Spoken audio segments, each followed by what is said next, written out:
Waktu dulu-dulu itu APBD orang Sumatera Barat itu di bawah jumlah wesel kiriman dari rantau. Itu tahun 70-an, tahun 77, 80-an itu, wesel orang Minang yang dikirim, dulu masih wesel kan, jumlah kumulatifnya lebih tinggi daripada APBD orang Minang. Ya. Itu aku bilang, kecintaan terhadap kampung itu. Dan satu lagi kalau bisa kita lihat, mereka itu kalau berdagang itu bawa, ingat nasi goreng Jalan Pandu Baru, nasi goreng Pekantan. Iya. Itu kan cuma satu itu. Cuma satu, ya? Tapi sekarang seluruhnya adalah itu keluarga orang itu. Nasi goreng yang bisa tambuh itu di Jalan Pandu. Yes, itu seluruhnya, Gus. Yang ada itu keluarga semua. Satu keluarga, satu kampung semua itu.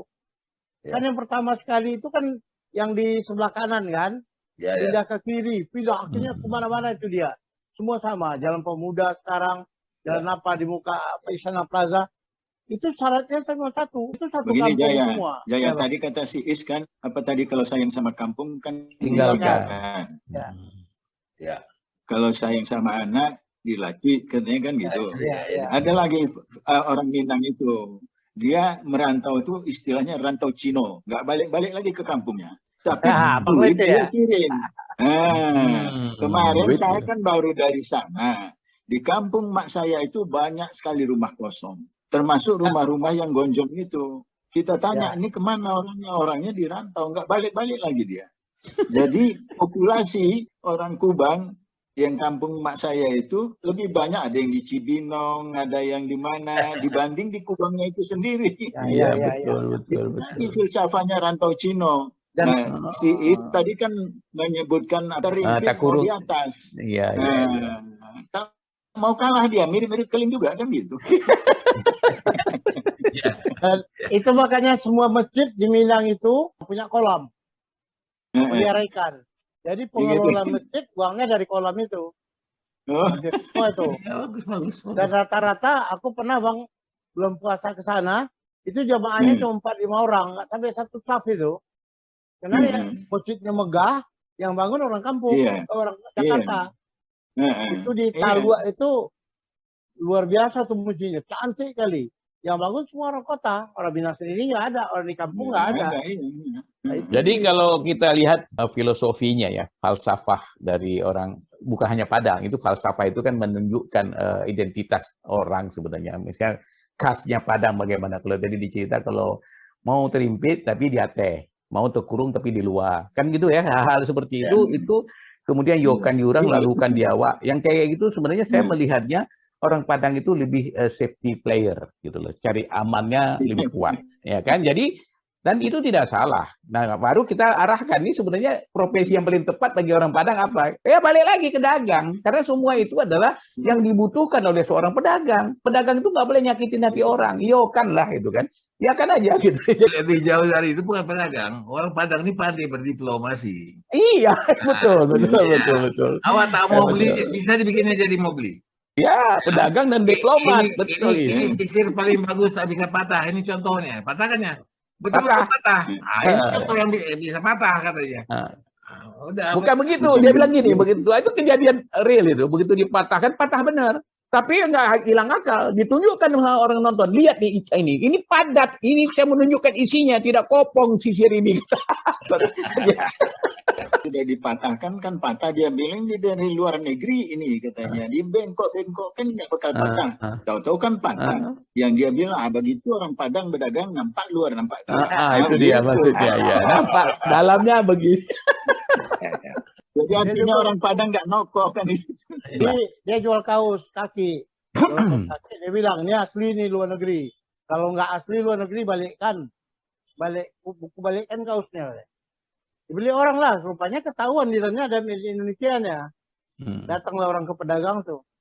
Kau bilang asli luar negeri, nggak bisa lah. Mana kaosnya dia? Diambilnya kaos tuh, dibalikkannya kaos tuh. Ada udah kebalikkan ya katanya. Keluar ke dalam juga. Jadi Ada satu lagi Bang, pepatah orang Minang. Dulu ada mungkin yang pernah mendengar, alun takile ala takalam. Takile ikan di air, alah tahu jantan batino. Nampak ikan di air udah tahu jantan betinanya. Bilang itu zaman dulu. Zaman sekarang orang Minang tuh lebih canggih. Takile ikan di air, lah masak santan di balango. Nampak aja ikan tek di air, dia Langsung di belanga. Langsung masak santan di belanga untuk gulai. Itu artinya apa? Orang Padang itu berbicara secara kualitatif dan kuantitatif. Nampak ikan itu kan kuantitatif, kualitatif. Tapi dia tahu ini ikan ini kalau ditangkapnya dapat sekian kilo, dari sekian kilo ikan itu perlu santan sekian. Ya. Jadi yang harus diingat dalam pepatah Minang itu tetap ada cerita kualitatif, ada kuantitatif. Ada alur, ada raso dan pareso, itu kualitatif dan alur dan patut, itu kualitatif dan kuantitatif. Itu yang tidak banyak dipahami oleh orang-orang Minang sekarang.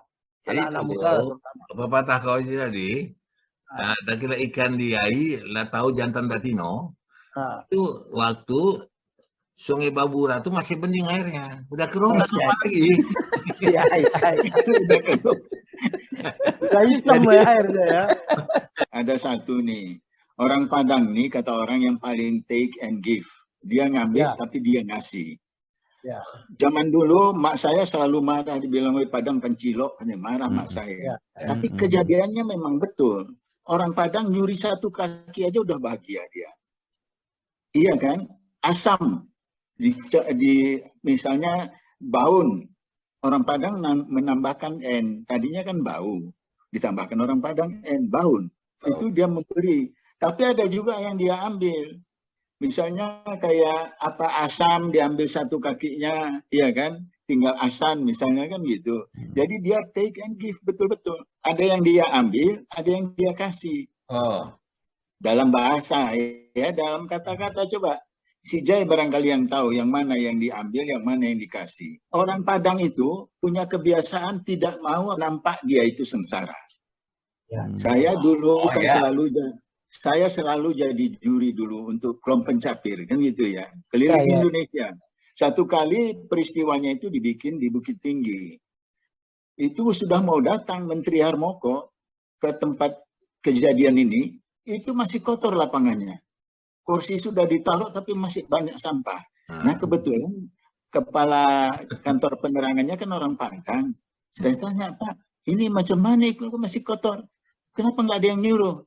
Ikolah Pak Khairul kan. Iko nagari awak, nggak ada orang yang mau menyapu ini nanti nampak apa saudaranya, uang jadi kuli gini menyapu-nyapu.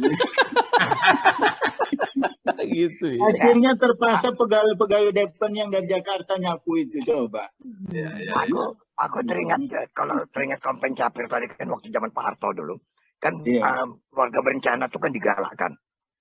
Jadi Pak Hayono Siono waktu itu kan ke kepala BKKBN.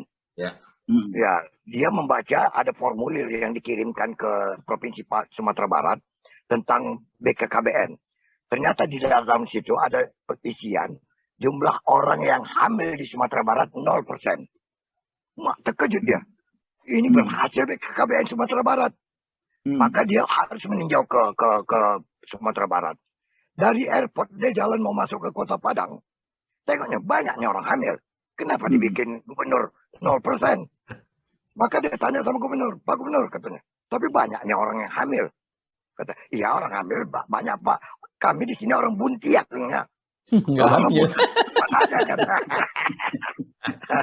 Jadi ini penggunaan istilah aja ya. Jadi pernah ada yang bilang aku, tahu kau katanya, di Padang itu tak ada sholat Jumat, tak ada. Mana bang? Yang ada sholat Jumat katanya. Jadi di Minang ini satu-satunya daerah yang mengadop manajemen modern. Di manajemen modern itu ada istilah win-win solution. Kan gitu terus kan? Di Minang lama diawak ketujuh diurang. Itulah win-win solution. Bahasa Minang itu lama diawak ketujuh diurang. Padang itu dibilang banyak kali uloknya sulu. Dalam setiap kalimat yang dia ucapkan pasti ada maksud tujuan kembali ke diri dia juga.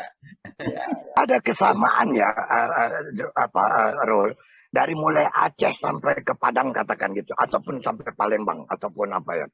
Ada kesamaan di dalam kebudayaan ya, dengan masyarakat-masyarakat yang ada di sepanjang ini ya. Contohnya pantunnya itu sama, acara pernikahan itu sama. Apakah ini pertanyaan kita? Apakah Melayu yang menjadi mengawali itu, ataukah masyarakat? Karena kan pantun itu kan boleh dikatakan identitas daripada orang masyarakat Melayu. Orang Sumatera Barat juga kalau acara pernikahan pakai pantun, orang Tapanuli juga pakai pantun, Aceh juga pakai pantun, kan begitu. Iya, itu diadop Bang, diadopsi. Jadi sesuatu yang bagus, yang menarik itu nggak heran kalau itu bisa berkembang. Tapi perlu kita teliti juga apakah memang itu masyarakat Melayunya siapa yang paling tua di antara ini, kan begitu. Kalau lihat apanya Minang Bang. Oh begitu ya. Itu dia pertama punya bahasa sendiri, punya tulisan sendiri, dan itu bahasanya sampai ke Malaysia, sampai kemana-mana kan, bahasa Minang itu. Jadi itu bahasa Minang itu sebenarnya bahasa Indonesia yang dipotong-potong. Jadi kalau misalnya gini kan, kemana kama, pergi pai gitu kan. Apalagi itu kan cuma dipotong-potong gitu kan bahasanya. Jadi orang kalau belajar bahasa Padang tuh jauh lebih gampang karena tinggal potong. Karena orang Padang ini pendek napasnya. Oh gitu. Kita suku kata aja, bisa dia dua suku kata aja. Ya. Kadang-kadang supaya lebih keren ditambah bahasa Inggris, bukan hanya kama tuh going gitu. Jadi ada Inggrisnya dikit. Tapi itu sama ya. Kalau di apa juga di ujung Padang di Makassar juga itu terjadi. Kadang-kadang eng itu hilang jadi n. Yang n jadi eng. Misalnya kalau misalnya sampan, sampang. Ya, jadi aneh. Jadi itu pernah ditanya ke Yusuf Kala dulu, Pak, kenapa kalau orang ujung Pandang, orang Makassar ini kalau bicara selalu kadang-kadang hilang n-nya, hilang n-nya. Nah, mau bilang berenang. Kenapa? Apa kata Yusuf Kala? Itu kan orang-orang yang tidak berpendidikan. Bang Hairul, tantangan kita untuk budaya Medan. Kira-kira apa kira-kira yang harus dipertahankan oleh orang Padang ini, orang Minang ini, yang telah menunjukkan etos kerja yang bagus, yang mungkin tidak dimiliki oleh suku lain di Medan. Nah, selain apakah yang mereka bisa pertahankan atau sumbangan lagi buat Medan ini? Apa manfaat orang Padang itu bagi Medan? Nah, itulah kira-kira apa pendapat Bang Hairul atau Bang Haris? Saya tahu dari zaman dulu, orang Minang itu di sana kan nggak menonjolkan diri, ya kan? Dia nggak menonjolkan diri, cuman dia berbuat kan gitu. Apa yang dia berdagang ya berdagang aja dia kan gitu ya. Tukang jahit. Sekarang tukang jahit terkenal itu kan orang Minang, tuh orang Angke. Haidir. Pandu Baru. Pandu Baru mah Haidir. Kalah itu tukang jahit India tuh kalah itu. Haidir. India Tito. Aku lihatnya begini, aku lihat dedikasi daripada masyarakat Minang ini sendiri ya, terhadap masyarakat Medan khususnya. Kehadiran Syurkani sebagai wali kota Medan itu membuat martabat kota Medan itu menonjol. Medan itu betul-betul terjadi setelah Syurkani. Master plan kota Medan dilaksanakan oleh Syurkani. Itulah yang kau lihat master plan Medan itu. Syurkani lah sebagai masyarakat orang Minang. Dan orang Minang yang seperti Syurkani itu menjadi tolok ukur bagi orang Medan. Kalau wali kota tidak bisa prestasi seperti Syurkani, kita harus jujur melihat itu kan begitu barangkali mungkin. Ya artinya bagaimana sumbangsih seperti apa tadi dedikasi daripada masyarakat Minang itu sendiri diwakilkan kepada Syurkani ya. Untuk membuat kota Medan itu bagaimana. Dia menganggap bukan kota Medan itu sebagai, karena dia sebagai pendatang orang Minang. Dia merasakan bahwa dia itu adalah masyarakat Medan yang harus membuat kota Medan itu jadi apa. Dan itu pada waktu itu ketua DPRD-nya orang Minang juga Bang. Siapa? Itu Kak Janius Jamin kan orang Minang juga. Ya. Jadi wali kota ketua DPRD-nya orang Minang. Itu yang membuat Medan punya perencanaan. Barangkali begini, itu orang Minang yang di Medan untuk identitas cagar budaya apa istilahnya itu Orang Minang itu harus mempertahankan saja filosofi yang mereka bawa dari zaman dulu ya. Di mana langit dipijak, di situ langit dijunjung. Jadi dia hidup menyatu. Kalau bukan berintegrasi saja, kadang-kadang sudah berasimilasi kan gitu. Ya itu ya. Kita ini kan Bang macam aku. Orang Padang dari Medan, Jaya, Abang. Kita kan sebenarnya sudah berasimilasi dengan Medan, dengan suku-suku lain. Kadang-kadang keluar Padang awak, pandai awak menipu. Kadang-kadang keluar keras awak, kayak orang Batak, pandai awak berkelahi. Untuk asimilasi, barangkali kita bicara tentang lidah kita ya. Kita sudah terbiasa dengan sate Padang. Kita terbiasa sudah dengan rendang Padang. Ya kan begitu ya. Ini sudah membuktikan bahwa kita itu memang Padang ini memang pinter lah. Bolehlah kita katakan. Padahal di Padang itu ada sate Padang, Bang. Ada. Yang ada tuh sate kuah kuning. Syukur. Serupa mie Aceh di Aceh. Mana ada mie Aceh? Ya, betul. Jadi Bang Alis tutup ya. Jadi kalau Sorkali sudah menunjukkan, nah, kalau orang India dia pun mau juga. Dia Sorkali, bukan Sorkani. Sorkali. Oke, jadi kita sudahi. Dan guyon-guyon kita pagi ini juga ditarik kesimpulannya bahwa perbedaan kita dengan suku-suku lain yang ada di Medan itu bukanlah satu hal yang merugikan, tetapi adalah satu hal yang membawa manfaat bagi kita semua. Mudah-mudahan Cari Kota Medan melibatkan segala unsur antik. Oke. Terima kasih Bang Hairul, makasih ya Bang Hairul. Terima kasih Bang Hairul. Sambung lain kali. Sampai jumpa lagi. Assalamualaikum. Waalaikumsalam warahmatullahi wabarakatuh.